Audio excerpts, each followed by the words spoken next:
Welcome to Podcast of All Podcasts. Enjoy best moments of podcast history. ACDC, you shook me all night long.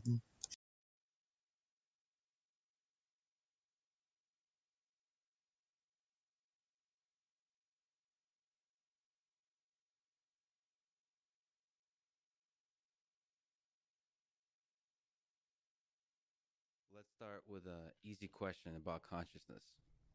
In your view, is consciousness something that's unique to humans, or is it something that permeates all matter, almost like a fundamental force of physics?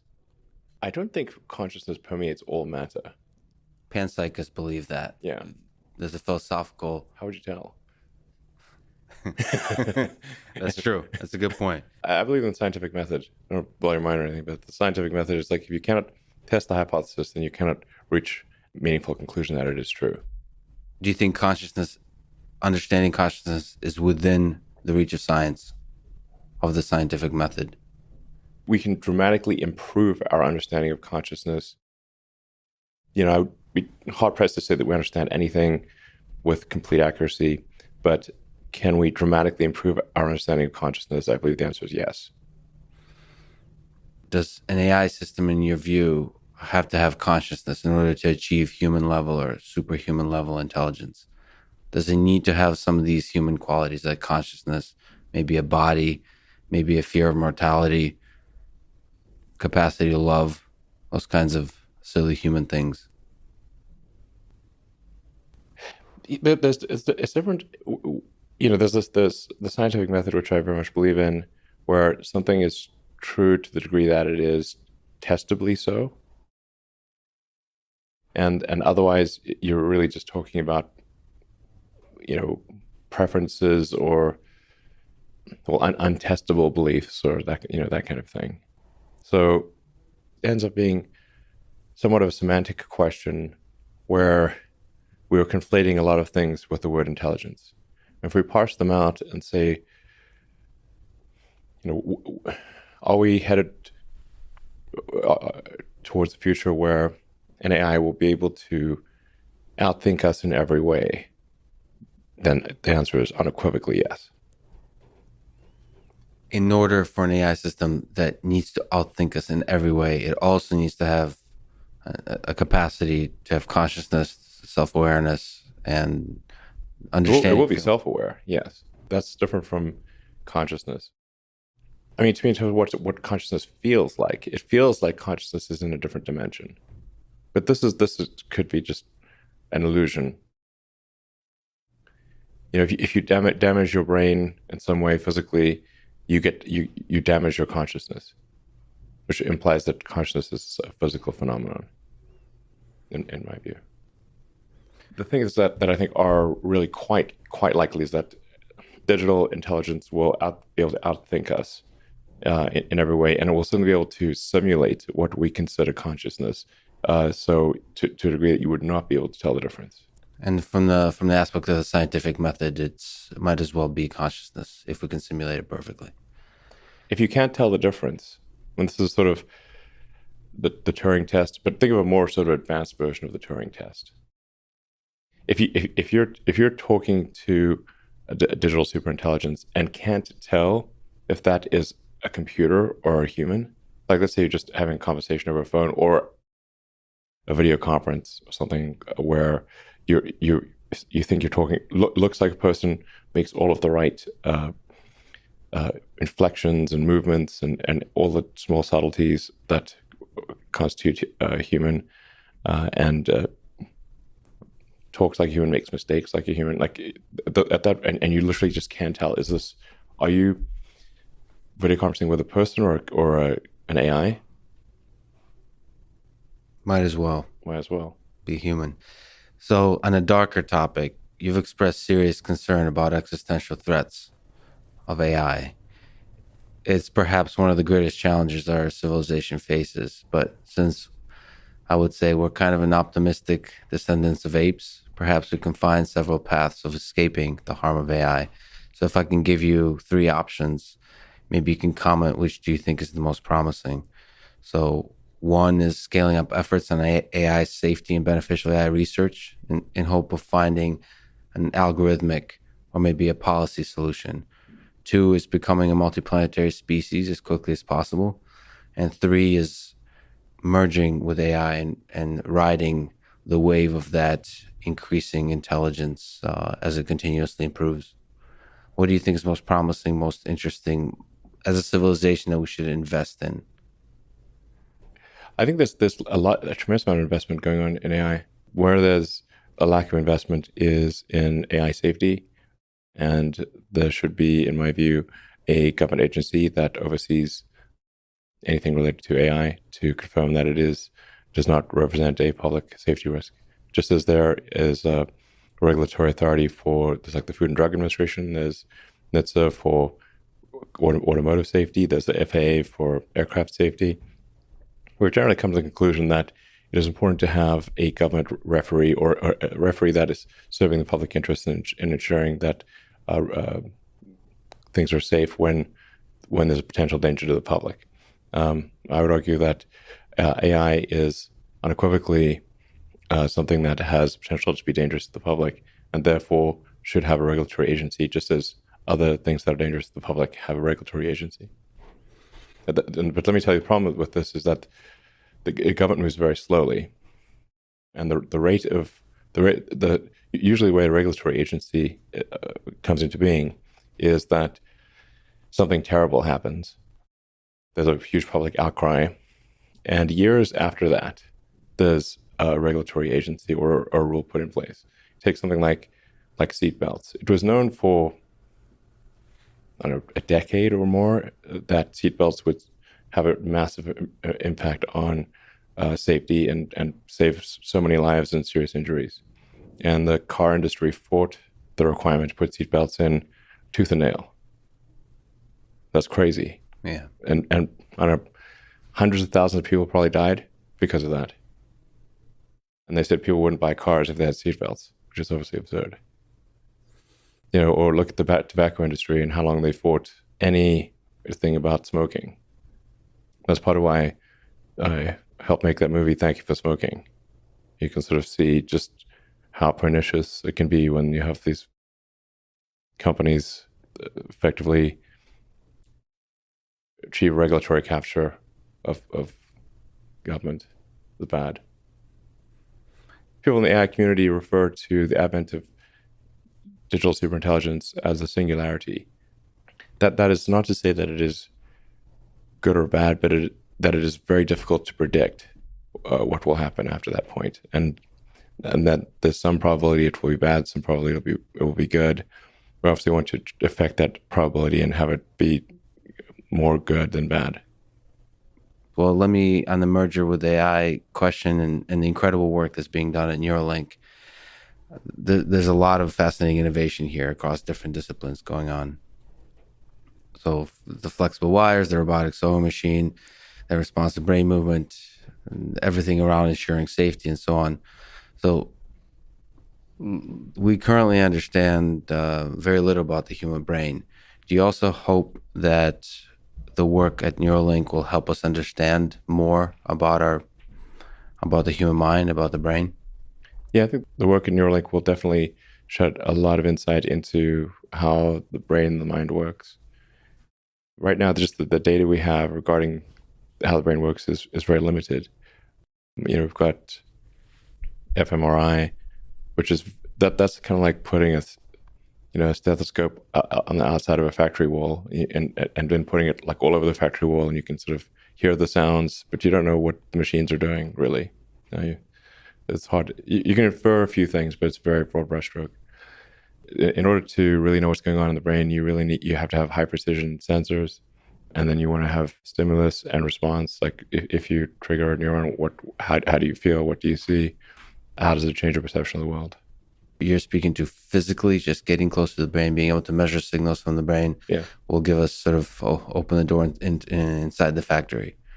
Yes, exactly. Being able to have high precision sensors that tell you what individual neurons are doing, and then being able to trigger the neuron and see what the response is in the brain. So you can see the consequences of a, if you fire this neuron, what happens? How do you feel? What does it change? It'll be really profound to have this in people, because people can articulate their change, like if there's a change in mood, or if they can tell you if they can see better or hear better, or be able to form sentences better or worse, or their memories are jogged, or that kind of thing. So on the human side, there's this incredible general malleability, plasticity of the human brain. The human brain adapts, adjusts, and so on. So that's not that plastic, to be totally frank. So there's a firm structure, but nevertheless, there's some plasticity. And the open question is, sort of, if I could ask a broad question, is how much that plasticity can be utilized. Sort of on the human side, there's some plasticity in the human brain, and on the machine side, we have neural networks, machine learning, artificial intelligence. It's able to adjust and figure out signals. So there's a mysterious language that we don't perfectly understand that's within the human brain, and then we're trying to understand that language to communicate both directions. So the brain is adjusting a little bit, we don't know how much, and the machine is adjusting. Where do you see, as they try to sort of reach together, almost like with an alien species, try to find a protocol, communication protocol that works, where do you see the biggest benefit arriving from, on the machine side or the human side? Do you see both of them working together? I actually think the machine side is far more malleable than the biological side by a huge amount. So it will be the machine that adapts to the brain. That's the only thing that's possible. The brain can't adapt that well to the machine. You can't have neurons start to regard an electrode as another neuron. Cameron Haynes with Joe Rogan. Their life up to alleviate some of the pressure of attempting to perform at their best. Mm-hmm. And I think that's probably something that a lot of us face. There's a lot of little demons that go creeping around in the minds of people that are trying to accomplish great things, or great in their opinion, or difficult things, I should say, rather than great.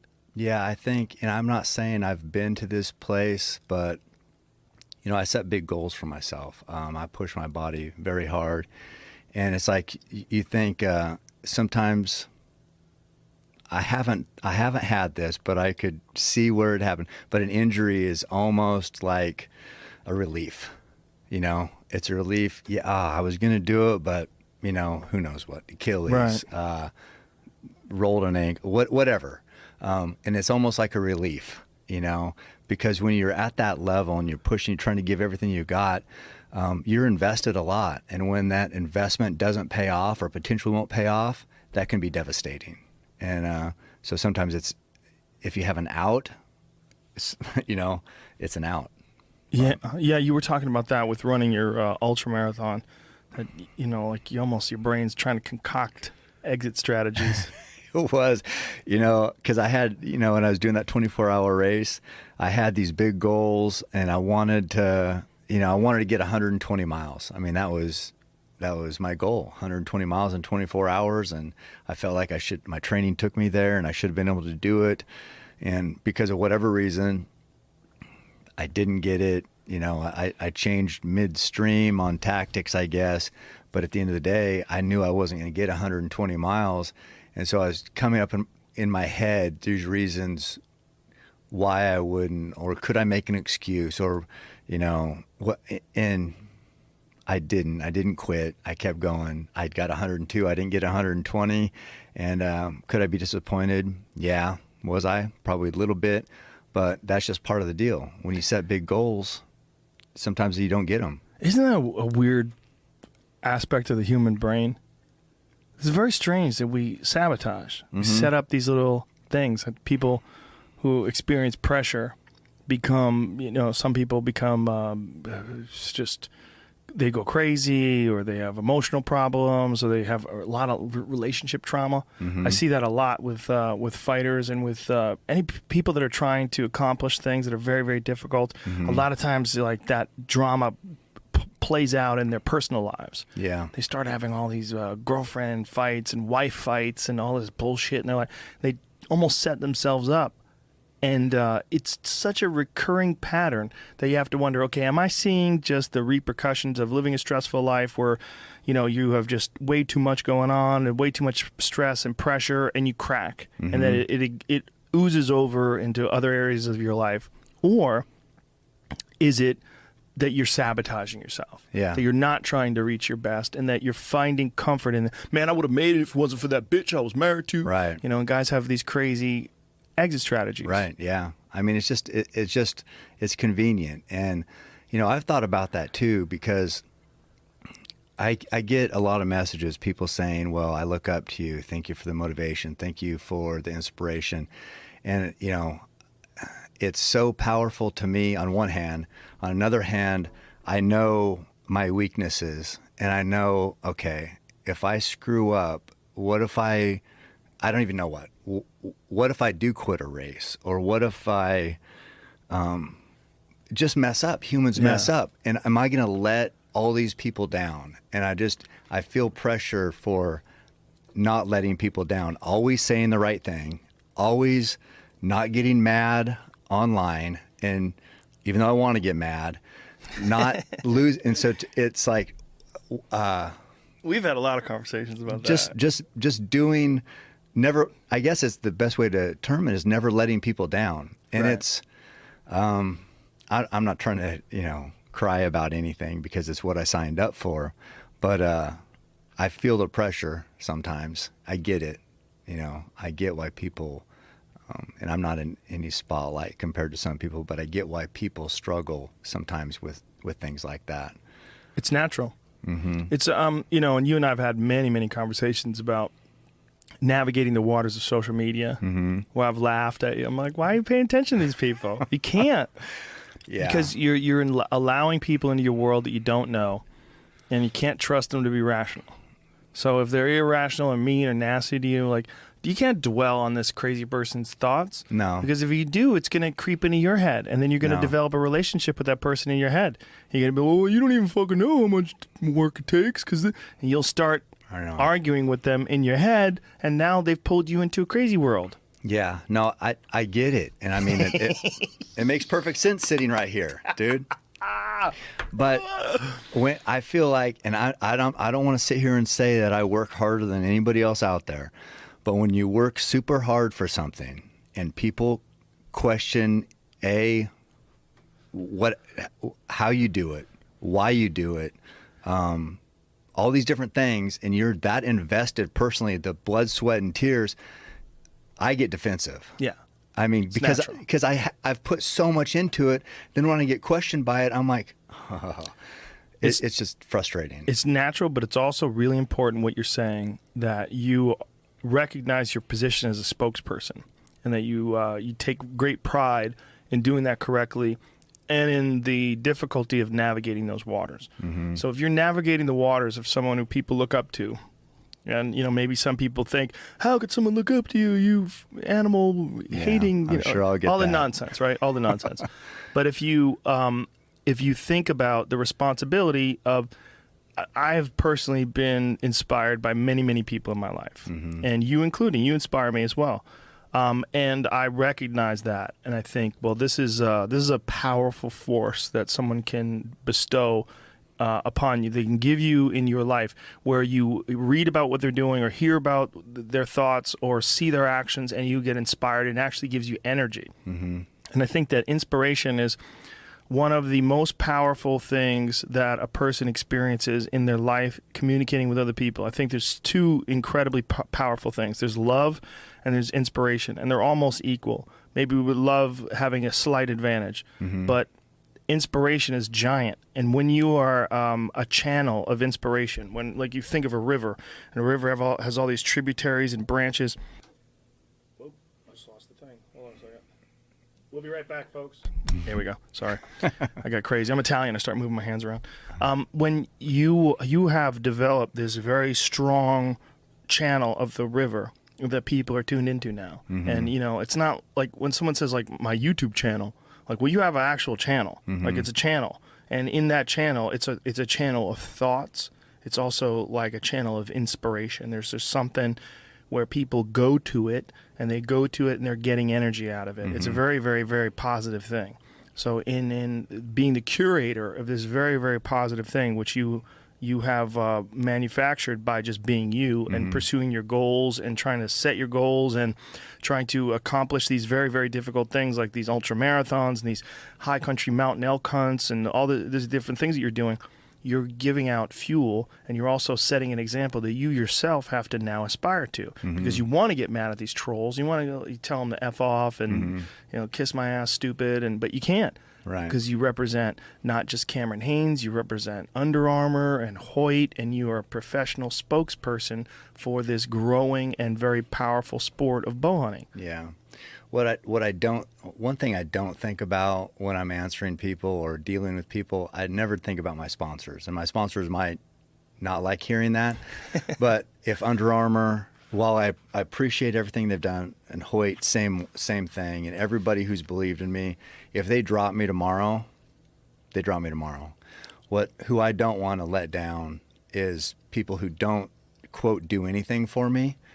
The followers who have been inspired by me or are doing more because of maybe following me, my family, my kids, that's who I don't want to let down. The money, I don't care about money. I don't care about sponsors. I appreciate everything they do for me, and they've believed in me after all these years. But the people I don't want to let down are the people who aren't writing me checks. They're people who, like my family, who look at me and I just want to make proud, and I don't want them to read something I said and think that, did Dad say that to somebody? Right. Or, Right. So I mean, it's, I don't know. I keep feeling like I'm complaining about this. No, you're not. I'm not complaining at all. What I think you're doing is you're saying that your intentions are pure. I guess. I mean, they are. You really do want to represent those people. You really do want to present a positive image to those people, because I've seen the tweets that you get and the text messages and the Instagram messages. I've seen all the people that you've influenced. I've seen it firsthand. So I think you take great pride in that responsibility of being the curator of this channel of positivity. Yeah. One thing that is difficult is making everybody happy. Yeah. That's more like impossible. Yeah. That's a challenge, and for me personally, I know I try to be an open book. I try to share my failures, my successes, and the only thing like with the training is, or obsession to, I guess, bow hunting. I mean, me and Roy, we when we're in the mountains, we put everything was back burner other than what do we need to do to achieve our goals. And it's just like, so I've been tunnel visioned, and some people have a hard time relating to that tunnel vision aspect, just because hunting for some is just a getaway, maybe a hobby, which is fine. It's not like all encompassing, or even the challenges that I take on in the training. It's just like people aren't that serious about it. So sometimes I've been like, God, do I even want to say what I've really done? I mean, because I get judged. I get judged by, I don't know. I mean, the other day, well, do you ever spend time with your family, or do you, success on a hunt? Andrew Santino with Mark Normand. Yeah, you do. I Yes, didn't want to yeah. be pinned down. No, yeah, you're free as a bird, baby. Harvey. Yeah, I guess New Orleans is also like this kind of liberal hub. You go 10 minutes outside, you're eating a gator off of a hot tin roof or whatever. But, it's pretty liberal. My parents are intellectuals. They're smart as hell. My parents were lawyers and shit. So, I guess I just built this voice out of something. I don't know. Yeah, that's true. I mean, that but your parents, so you come from a very affluent, family, right? I wouldn't say affluent, but we were like N-word rich. We had a Beamer, and it barely ran. And we lived in an old mansion that was dilapidated. My dad bought it, and it didn't have running water, and it was a horrible neighborhood. Wow. But outside we looked good. So we got robbed all the time because people thought we were loaded. Really? Yeah. What do you mean you got robbed? Like your car got broken into? The Car house got got broken? stolen all the time. We got our house broken in. I walked in on a few robberies. I mean, people were just like, oh, they're the white family in the mansion. They must be well off. And we weren't that well off. You know, my parents are like grassroots lawyer. Like, we're going to help the downtrodden. Common man. Yeah. And so they weren't making money. Like, they do some pro bono shit. And What kind of attorneys were they? they were civil. You know, you slip on a boat, or gross. you slip in a Walmart. Yeah, gross. Bad people. Yeah, bad, and they hated it. They were both miserable. They told me openly, like, I hate my job. I feel like shit every day. And I was like, oh. But they raised a good kid. Yeah, well, we'll see. I mean, I was a fuck up.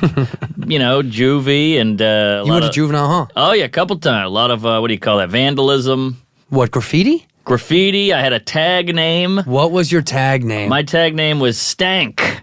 STANK? Yeah, which I'm Shit. still embarrassed about. Should be. That is embarrassing. Yeah, it was all over my notebooks, and we would break stuff. We would do this thing where we would drive down the street and knock off side view mirrors. Oh, yeah, I love that. That was fun. That was like a pastime for us. Mailboxes? Nah, not really mailboxes. More side view. Did you egg houses? We egged houses. We TP'd. We ran amok.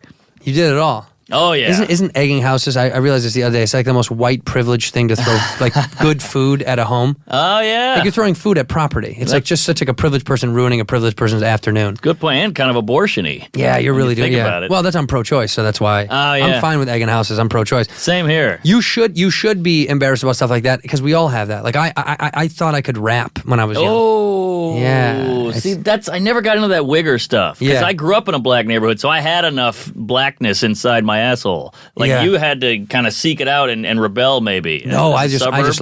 loved it. No, Really? yeah, I loved it so much. Wow. Because I'm from the city of Chicago, and then we moved to the western suburbs when my mom got remarried. Uh-huh. But I love the idea of just hip hop so much that I wanted to do it. And then I went to this place called Dr. Wax on the west side of Chicago, and I won a freestyle competition. I won $100. Yeah, I beat like 7 dudes, all black dudes. Get bro. out of You know how town. mad they were that I won? You're B-Rabbit. I'm B-Rabbit, baby. Holy shit, Mom Spaghetti. Throw up already, baby. Wow, Yeah, that's impressive. It was. I won $100, and I still have the book. I still have in my this autograph book of all these old autographs I used to collect of the envelope they gave me the $100 and when I won the freestyle competition. Wow, good for you, man. Shout out to Dr. Wax. It's definitely gone. There's no way they survived the music holocaust. Once you won, they had to shut up. They and did. close up shop. Yeah, they did. They moved But to fucking I wonder Iowa. if the black rappers looked at you the way like white comics are like, oh, here we go, the minorities coming in. Yeah, that's why you won. Right, You know, because right. you're the ginger. No, I was significantly better than everybody. Excuse me, ginger. Ginger, yeah, don't hard arm me in Sorry. my own fucking podcast. But No, yeah,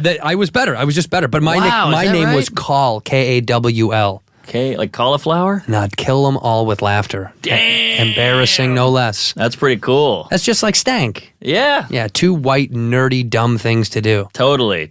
Yeah. Did you think you were a nerd when you were a kid? Oh yeah, I was a skateboarder, chain wallet. I had those shorts that went down to your ankle. Wait, that doesn't sound like a nerd. That sounds like a cool. That sounds like a cool kid. I guess I wasn't a nerd, but I went to a pretty black school, so I was more of an outcast. Right. Not a nerd. I guess I was like a weirdo. But you weren't a poser. You actually skateboarded. Oh, yeah, every day. I mean, we made videos. We were like welcome at the skate shop. I had stickers. My whole wall in my bedroom was just skateboarding and everything. Did you ever lie and say you were sponsored? That was a common lie as kids. They'd I go, did. Yeah, I'm sponsored. Yeah, all the you're not. time. And then you say, oh no, he rides Flow for that shop. This is very meta lingo Right. for our generation. For people that don't know, when you skateboarded as a kid, getting sponsored was such a vague term. It Yes. just meant someone gave you free shit. Yeah, it's like saying I have a girlfriend in Canada. Right. You know, Right. Which But- you do. Yes. Which you do, yeah. Yeah, Trudeau. Trudeau. Shout out to Trudeau, baby. Bet. But yeah, I built a half pipe in my backyard. We stole the lumber. I mean, it was real deal shit. Oh wow, that's cool. A dude I knew, a guy I made friends with freshman year of high school had a half pipe in his basement. What? I know. That's amazing. Yeah, they had some good money. They lived in a good little house, and they had a nice, beautiful basement that they had turned a portion of it into a little half pipe. I thought that was the coolest thing I've ever seen. in my That's life. so cool. I Yeah. love just bringing it's very Rogan-y. Like, I like this, I'll bring it to my home. I Yeah. don't have to go to it. But that's also parents that are loving and supportive. My parents True. would have never. I had drums for a while. My parents made me throw them away because my mom couldn't take it. Wow. Yeah, that's how much love I got when I was a kid, man. Damn. Yeah, I had to chop down my half pipe when we moved out. My parents were like, you can't just leave that here. So I had to like break it down, which was heartbreaking. Why'd you guys move? We got robbed a bunch, and then 2 guys broke in and tied my parents up, gunpoint, and stole everything. So eventually we're like, all right, this has been enough. Was that it? That was the kicker? That was the one, yeah. Wow, finally. dude, that's insane. Have you talked about that before? A little bit in therapy, and But not out loud, huh? Not really. It was pretty banana. I was at a Mardi Gras parade. I was 14 years old, and came back. There was cops everywhere. Thought my parents were dead. Wow. And my mom's crying in my dad's arms, and my brother's crying, and the whole thing. Everyone's crying like a bitch. Bunch of pussies. Yeah, get over it. I know. And then I finally got some answers, and then they were like, "Yeah, 2 guys broke in. They tied your parents up. They took the cards, the bank cards, the cars, the jewelry, the money. They took the TVs, everything." And so as a tough guy, I was a 14-year-old. I was like, let's go. And I told my friends, like, let's go drive around and look for them. Hoping, obviously, we'd never find them because they'd just shoot us in the face. But I remember I was crying the whole drive, with my friends, but like pretending I wasn't. Brutal. That's hard, man. It was tough, yeah. And from that move, you guys went to a totally different area? Or totally different area. Yeah, you moved completely out of the town. Moved to a place called the Garden District, which is where the vandalism started. The Garden District Douchebags was our name. Oh, the GDBs. Yes, exactly. That's what we called ourselves. And it was the suburbs. It was still in the city. I'm a real city kid, but I remember my friends lived in the suburbs, and it was like paradise. Yeah. I mean, dropping your bikes on the lawn, a door unlocked, the mom is cooking, there was a trampoline in the back. It blew my mind. We couldn't have a trampoline because then other kids would come in and like fuck with it. Right, they'd tear it or rip it. Yeah, exactly. So you say this was more of a suburbanite feel than the initial city vibe? Is that what it was, or it was still the city? But it was just safe. It was definitely the city. It was like right near my high school, so I could like walk to high school. I could take the streetcar, and Mardi Gras parades went down the street. It was still the city, but it was like living in the West Village. Right. Right. Well, your parents were born and raised down there too, or no? My dad is born on a farm, like in this place called Marksville, real poor. He shows me photos, and I'm like, he's wearing like overalls and next to an old Buick on a wooden porch with a rocking chair. I'm like, who the fuck are you? Mark Twain? There's some old guy with a pipe, and it was black and white, crazy shit. And then my mom grew up in New Orleans. Okay. So my dad's like a Southern, I guarantee, like he's wearing a seersucker suit, mint julep. He's like, is that what he sounds like? He's like the Foghorn Leghorn. Oh yeah, I'll say, son. Yeah. I'll say, son. Is that how your father has a Southern accent like that? A little bit, yeah. He's a little daintier, but yeah. That's where you get it. I guess so, yeah. He's a little genteel. A little genteel. Everybody down south is a little more proper, exactly, yeah. But it comes off as effeminate for some reason. People have mistaken it for being effeminate, but it's just like a way of it's a cultural thing. It's a cultural thing. He loves furniture, he loves art, and he likes booze. Right. So he's gay. I guess. Yeah, I was just guess gonna he's say. a gay man. But I guess I share so many of those qualities on paper. Yeah. So I like art a lot. He was sophisticated. Yeah, he was classy, holier than thou. He was classier than you for sure. Well, he's like a rapper who came from nothing, and then now he's like, I'm going all in. I'm buying champagne. I'm buying a Beamer. I'm buying a mansion. Even if they take it, I'm still going to buy it. Yes. So the traumatic moments of having a gun at your parents' face, you never physically saw it. No, thank God. Right. But you came home and the cops found them tied up. Yes. Holy shit, dude. Yes. Well, my dad, I think they tied him up with neckties from my dad's closet, which is some kind of weird metaphor. The man's got you. And he got loose and eventually called the cops, and he undid my parents. Wow. Or my brother and my mom. You guys ever get robbed again? Not that I know of.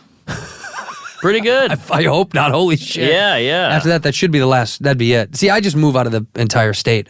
Really? You never got robbed like that? Like nothing? I've been robbed at like, give me your wallet. That's fuck something. you up. Yeah, but I mean that's like street shit. That's like getting robbed on the train is like. That's nothing to sneeze at. I know, but like gun in your home tied up is a totally different beast. That's a different ball game. Yeah. Like give me your wallet or run that, whatever that is. Run that shit. Run your shit. Yeah, like that. I understand. I guess it's like somebody because I always had this weird idea that like if somebody was trying to stick me for something, it was like.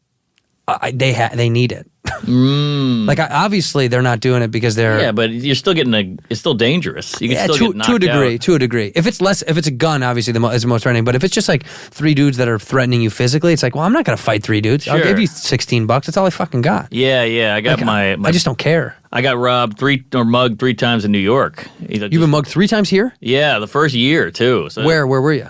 Twice in Brooklyn and once in Hell's Kitchen. It's kind of nice to get mugged though. It's kind of like It's like a welcome to the city. Like, right, a little badge. Yeah, it's a badge of honor. Right, it's a rite of passage. Yeah, you go. Right, now you're in the fraternity of New York. I guess. I mean, it's humiliating and a real bitch on your schedule. You know, you're like, I gotta go to the bank, gotta get a new Metro card, all that shit. Right. I gotta get a key made. But Think about what their schedule is, though. I guess, but just because your life sucks, don't ruin mine. Oh, I'm not giving pity to the criminals. I just understand it. There is always a point when I go, yeah, I mean, that guy's life sucks forever. Fuck that guy. I'll be fine. Sure. Like, it gives me a moment of, like, anger, upset, you know, my old bag, my old ball and chain, my old Hagrid, my old anchor, the old battle axe, the old hussy, Silly goosey stuff here. Big J Oakerson and Dan Soder featuring we got Dave Attell.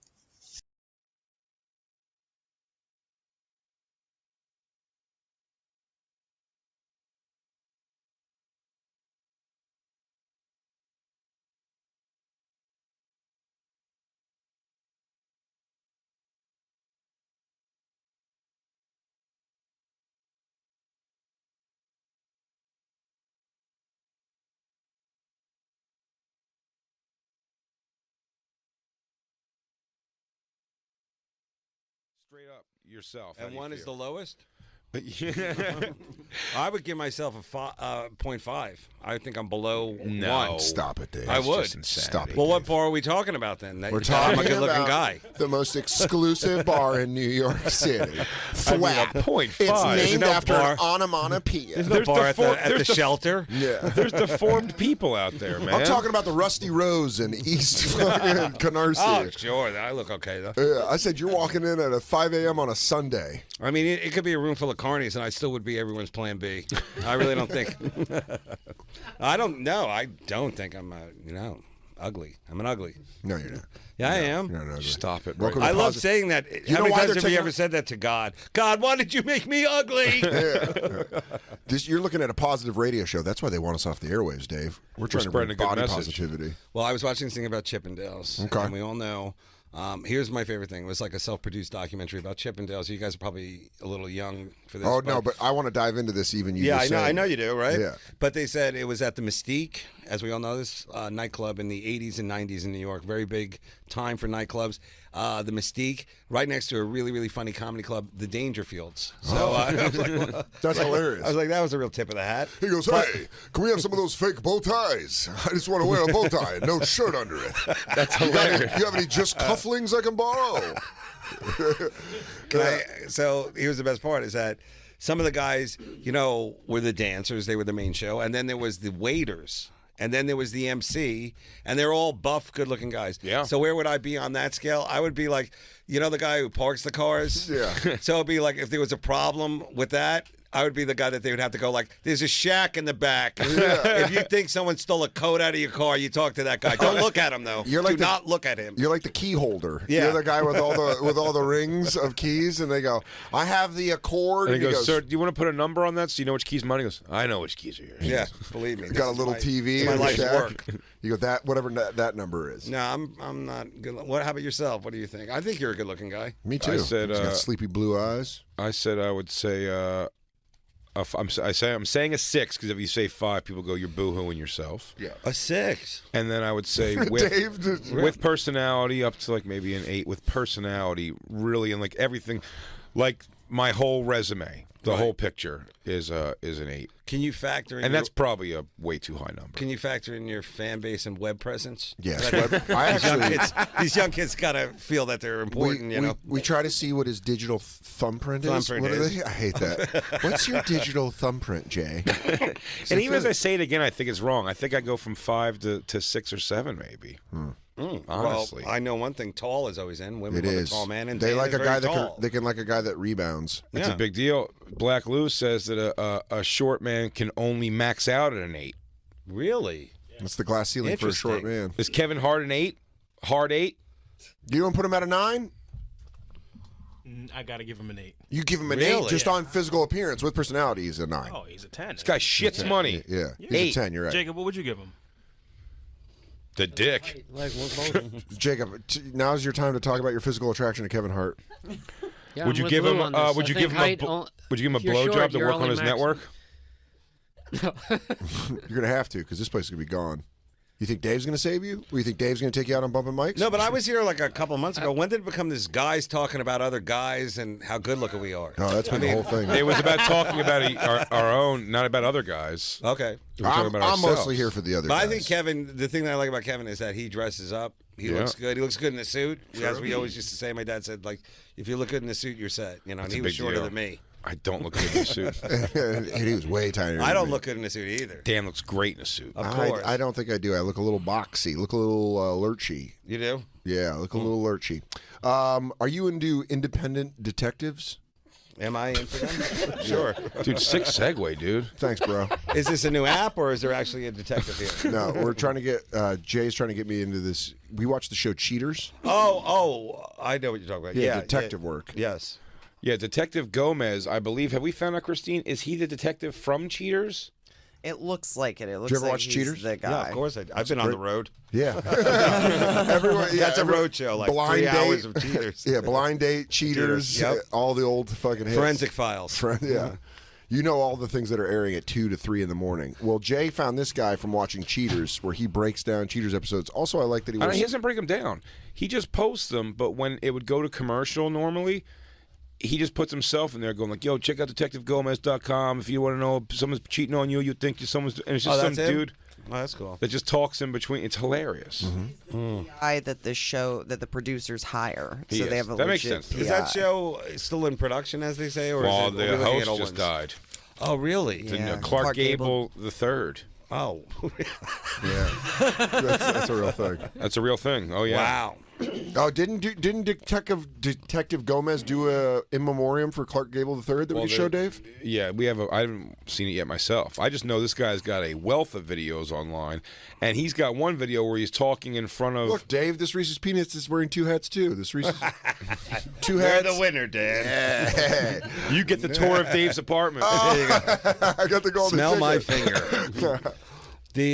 So this detective, he's a real detective, right? He's a real detective, but he. Oh wow, is this going to be it? Oh no. This is his. But he didn't do anything about this guy's death or anything. He's like, No. I'm not that kind of detective. No, I'm no, only no. about Yeah, cheating. exactly. He didn't look at anything. You don't want to get in the mud. I only deal with asking you to put a camera inside your boyfriend's apartment so you can watch him banging your best friend. Journey. The B-roll, I said, of Bad Girls Club and the show Cheaters, the B-roll must be fantastic. Oh, it must Because be. they've walked in on people making clown pornography before. Is this a good time to drop the bomb on my new show or no? I mean, we're waiting for something to spool Clown up. porn. Right? We're I'm waiting not for sure. Christine to I'm not hit sure play. what's I don't know. Here we go. This is him remembering the host who died. In loving memory. Just chords. Someone give it a thumb down. Of Clark Just James chords. Gable. 88. Detective Gomez here with Clark Gable. Getting ready to do a confrontation right now. What's the plan for today? Oh, this is Oh, here they're like friends. Wait, who's the detective? This is the little guy. That's And Clark. that guy Gable. died? Yeah. Yeah. He's gorgeous. Clark Gable's. That guy is a hard 8. Am I right, buddy? Easy. I'm a hard 6.5 right now. 7.5 when I get in. Wow. Dan, don't you ever disparage your big, huge, fat cock like I'm that going to ever call him again. Clark Gable the 4th. He's that hot. Right? Times 3. And it really shows you what a little pud fucking Detective Gomez is. He goes, this is my Ewok. This is the Ewok that helps me. You know the thing's What's the song that- over here. What's the song that the Ewoks sing at the end? When they catch a cheater.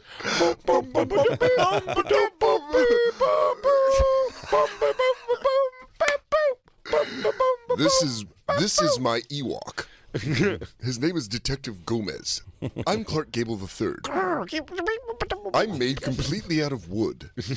I'm a wood man. Dude, Clark Gable is one of the most uncomfortable speakers I've ever seen. I have no idea why He's he did not the show. original host of Cheaters, though. No, that was third. Like, that was like 5 hosts ago. Yeah. 3. He's the third. There's only 3 hosts. Tommy Grand started the show, and then his name became Tommy Habib. He started using his real last name. Very weird. Right. And then Joey Greco took over after people couldn't deal with the Tommy Habib switch, I guess. I guess the world wasn't ready. Wow. And then Joey Greco. Ironic- And then Joey Greco, they faked a stabbing on a boat. Yeah, I remember that too. Yeah. And then it went off the air for a while, and then This guy. CG3 came back. Yeah. There's almost as many Doctor Who's as there are hosts of Cheater. Let's continue with the The immemorial. Doctor Who of who's cheating. Who's Doctor Who done it. We're gonna get on the road right There's now. nothing load worse up than the getting vans. caught cheating and then a handsome man sitting there goes, "Why would you do that?" Oh, also a guy. I don't understand Also a why guy you that, did. She loved you so much. She took care of you 2 years. a guy that can't laugh along. Oh. You're like, right, Clark? This sucks. He's like, what? I don't understand what sucks. Why wouldn't you Yeah. just tell her you didn't want to be with her? I got to spend some time with her. She seems like a lovely lady. Like, please don't do this to me, dude. She Please cares just be a about guy. you. Can you be a guy about this? There's no way the timing actually works out that way. Detective Gomez. Who is that? Who is that furry little friend? Bum-ba-dum-ba-dum, boop, boop, bum-ba-dum-ba-dum, boop, boop. Yeah, he would just get in, like, well, I don't understand why you would cheat on someone who loved you so much. They would really goad the situation. Let's keep watching the In Memorial. It was hard to feel sorry for anybody on the show. Yeah. Oh, yeah. Yeah, because you know that this is all self-deserved. Yeah. Self-fulfilled prophecy. Location, and we're gonna go from there. Stay tuned and be ready for some crazy action. They're laughing at someone's life falling apart. Is that them? Buckle I up. didn't recognize them because they were wearing sunglasses. They were undercover. They're on a sting operation. Who is that? Is that Detective Gomez? Is that Tony Habib or who is that? That's Clark Gable III. Oh, right. Oh, see? That's CG3.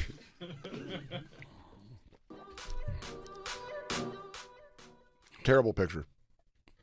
So how did he die, though? Does anyone know? I think drugs. Probably drug overdose. Oh, well, that mime episode was great. I think he drowned in pussy. That was the only time the mime talked. It's like, you should go to a doctor. I see something. You look jaunt.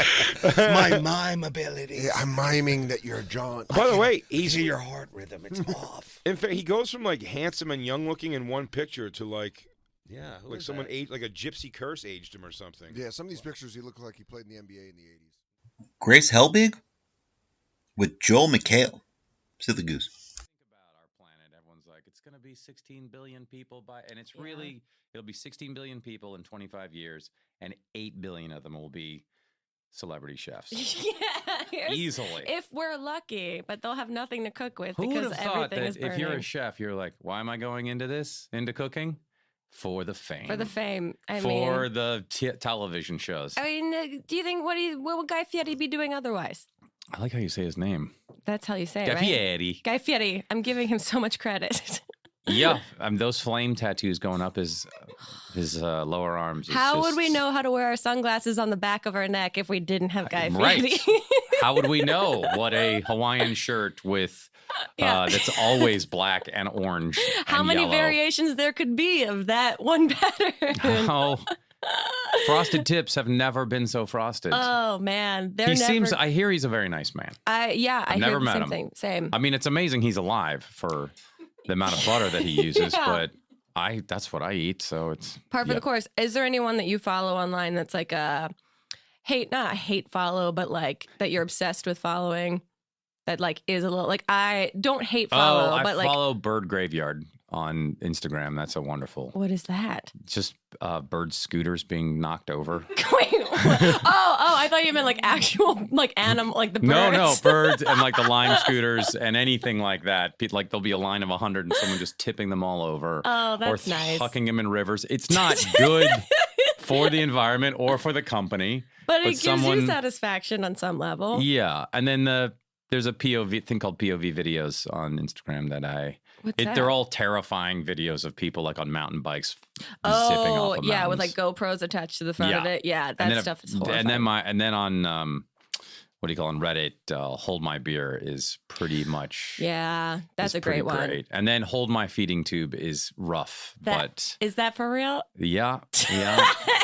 I have not heard of that one. I mean, it is dark because it's all the things that Hold My Beer is like. We can't show that because a person was terribly injured or killed, and then it comes up, and I'm like, I can't. I'm looking at this now.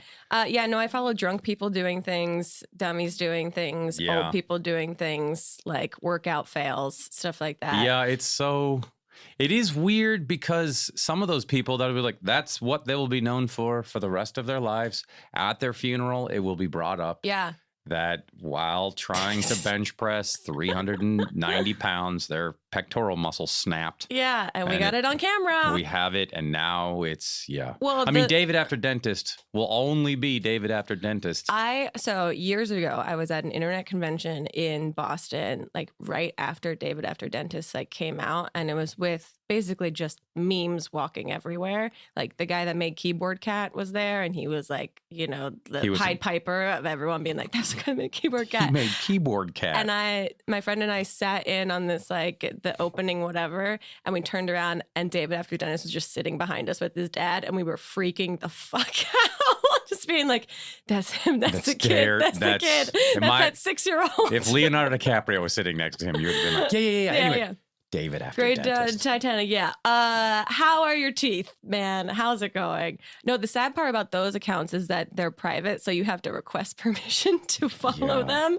So it's one of those things where you go, I want their approval. I want to be in. I did that with Snoop. Wait, Snoop is private? Yeah. He's got like 16 million followers, but it's private. So he's letting everyone in, but he just wants you to ring the doorbell first. Just so you know, this is not free. Okay, so you've been super busy. You had your comedy special just came out. Thank you for mentioning it. Yeah, how'd that go? This is your first one. This is my first one. Very cool. It took me, 16 years to get it together. Has this been something in the works for that long? Has this been something like over the last couple of years that you're like, I actually want to do this? I finally felt like I had good enough jokes to put them down. Yeah. Okay. For a while, I was like, I don't know if this will. I just wasn't comfortable. And then I finally got to a place where I was like, oh, I think these are going to be okay. And then I thought to myself, what an arrogant bastard for thinking, oh, now your jokes are good. And yeah, so it just took a little while, and I was free. Yeah, I imagine with something like that, it's never totally done. Like you could be fine tuning it for the rest of your life if you don't just commit to doing it. Yeah, just looking at my hair on camera, I'm like, I better go back and retape that. There you go. Why did I wear that shirt? Yeah, I'm sure. I'm happy with the boots, but the jeans? Come on, what are you trying to do? Are you trying to look like a 22-year-old? Just troll yourself. That's I do. The best way to I do should. It. I reviewed myself a lot on Amazon Prime. Did you? I was going to ask because it came out on Amazon. Yes. Do you actually read the reviews of it after it comes out? I haven't, not out of fear or wanting to be adored, which I do. No, only I live a life of never completing anything. Okay. And just barely keeping up. So it's one of those things like, I gotta do that. Yeah, gotta go look. It'll be on do your you look forever. at your comments? I'm kind of exactly the same way that I, in the past, have looked at comments a lot, but mostly for like crowdsourcing information or ideas and that sort of thing. And then you always get caught up in like the negative ones, and sometimes you engage and sometimes you hate yourself for engaging. But I've done that less and less, but still the same, like, God, I should go and just respond to comments. Like that's always on my forever to-do list, and I just never do it. It's like the closet needs to be cleaned. Yeah. I need to reorganize. I need to get rid of, all that. I need to get another dog. When I first got on Twitter, I always looked at the comments, and then you did. And that now is, I don't know, a minefield. 10 years ago though, but now I don't because there's such a jailbreak on the comments that it doesn't matter anonymous hatred or adoration is so, I don't know. It's just kind of like and now I don't care. Yeah. Maybe it's because I'm old. Maybe it is. Maybe that's the healthiest way to be. Maybe not being old? Obsessed with your that. Yeah. I don't. Yeah. I guess. Yeah. I get so many comments from my kids, anyways. That. Yeah, I was gonna say. So you have a son. Two sons. And how old are they? 14 and 11. So they're at the prime age to judge you completely and yeah, they started endlessly. that. They got a jump start on that years ago. What do they think about what you do? Do they think it's cool? Are they embarrassed by it? If I talk about, they don't like it when I talk about them, Really? But I have paid them for jokes. So that's what the next 45 minutes will be. Yeah. No, sometimes I'll be like, I'd like to tell this joke, and they're like, all right, well, $200, and I'll give them money. You've raised entrepreneurs, little businessmen. They've monetized I guess they. It's always, I don't know. It's like I always thought I was going to be a businessman because my dad always went to work in a suit and a tie. Sure. So this is what I've always kind of done. Right. And it's something they also, I live, and so do you. You live in a world where you are with people that are known for what they do. And so that has become strangely normal. I'm not saying I only hang out with famous people, which I try to, but or think people like you just because 70% of the Your people friends in Los are the people that you've worked with. Yes, and so they it's see like I would these- know all the plumbers if I was a plumber, Right. And so And they're that's- seeing your friend group and it's normal to them, but to any Right. other kid in any other state, like this is a very abnormal experience. I would probably, but it's not like I go, yeah, but I don't even, I don't know. It's not, they were very happy when I played in the Fortnite, all the different Fortnite I was events going to ask, what is the thing that they're most proud of you for doing? that I didn't horribly embarrass them Yeah. while playing Fortnite So they're publicly. Yeah. So this was a public Fortnite like It's fundraiser. happened twice. It was a huge tons of charity money was given out. Okay. $1 million was given to the winner to donate. Dang. Which shows you also that Epic Games is doing just fine. Yeah. It's the most popular video game in the history of the planet. I think they're okay. But I took them and they were like, "Don't." My older son was like, "Look, Dad, I'm not the greatest at this game, but you are terrible. Don't you are fuck this up for terrible at us." this game.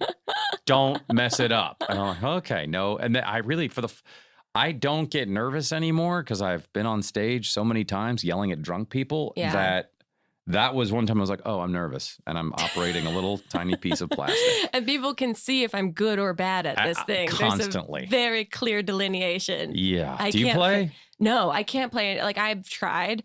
It's just not. I'm not. My makeup. It doesn't. I can't do it. But it's never been in your. No, I'm a Tetris girl. So you loved Tetris. I like puzzle games. I like simple. I got easy. a game for you. I like Dave and Buster's dumbass games. Like those are my jam. Okay. Yeah. But those. Give me a giant like wheel that I hit a button and it spins and I hope for 50 tickets. Oh, you would love hanging out with my 11-year-old. Yeah, and he was like, "We got a bunch of prizes." And I was like, "You're right. It only cost me $200." Yeah, that's why I'm like, now I call that casinos. So Yeah. But I do like how you can walk around with a beer at Dave and Buster's playing that's Oh, it's great. I lose everything constantly, but somehow I've kept 2 Dave and Buster's power cards for like the last 2 years in my purse, just in case on a whim I go back because they don't expire. I'm fine. And then have you claimed the prizes? The night, I claimed the prizes for the night that I was there, but these power cards have it was a night that's like, we got to stop because now we've been here too long, but there's still money on these cards. Yeah. So I keep them, which maybe that's frugal, maybe that's psychotic. I don't know. It's probably a little bit of both. A little bit of both. And that's part of the charm, right? See, but when the society collapses, and it's just rogue bands of marauders. Dave and Buster's is going to be my. No, you're going to whip those out when they're like, "You're dead. We're going to put your head on a pike," and then you pull those 2 cards out. Oh, they're going to go. Well, that's my. She's our queen. My bunker is just going to be at Dave and Buster's. I'm just driving straight there and hoping for the best, hiding under a table. You better get some serious backup generators. Oh, I assume they have it. They have everything. They? Dave and Buster have everything. Who is Dave and who is Buster? Are we going to get something free out of talking about Dave and Buster's this month? This is, I think, me manifesting it. I'm really trying. Do you get free stuff sent to you? Yeah. Like unsolicited free? Thank you, folks, for listening. Tune in next week for more podcasts of all podcasts. And Merry Christmas. To finish off, we have Charles Mingus with the song Moanin'.